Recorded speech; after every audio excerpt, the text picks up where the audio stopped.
Je suis Henri Désiré Nzouzi, producteur associé du JT diplomatique, mais je suis également cofondateur et vice-président de l'African Diaspora Network in Europe, qui est une organisation de la diaspora basée à Bruxelles et qui promeut un dialogue permanent avec les institutions européennes. Je me retrouve à Kinshasa dans le cadre de la 8e édition de la Semaine des sciences, de la science et des technologies, dont je suis le consultant depuis maintenant 3 ans, et j'ai eu l'opportunité d'aller en province à Lubumbashi, à Goma, dans le cadre de la formation des enseignants. Cette 8e édition est très particulière parce qu'elle s'inscrit finalement dans le droit fil de cette présidence sur l'exercice de l'Union africaine, placée sous le signe art, culture et héritage. C'est aussi le thème qui a été retenu pour cette 8e édition, car l'objectif de cette semaine de la science étant évidemment de pouvoir initier les jeunes à l'apprentissage des sciences, de garantir l'émergence d'une culture scientifique et surtout de susciter des vocations. C'était l'occasion pour nous aussi d'accueillir le panel présidentiel, celui qui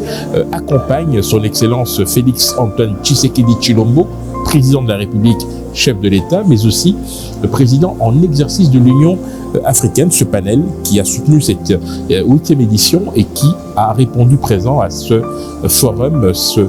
panel de haut niveau où les sujets les plus importants ont été abordés à l'aune évidemment des 9 piliers stratégiques qui fondent la vision du chef de l'État pour cette présidence en exercice. Alors, je complète ma présentation en vous disant que je suis également contributeur à la Voix de l'Amérique depuis de nombreuses années, mais aussi au sein de Net Info TV à Paris et bien évidemment Mediwan TV, une chaîne basée au Maroc. Nous essayons ici et ailleurs, en tant que compatriotes, de promouvoir de manière qualitative l'image de la République démocratique du Congo à l'international, ce qui explique d'ailleurs que je sois régulièrement présent ici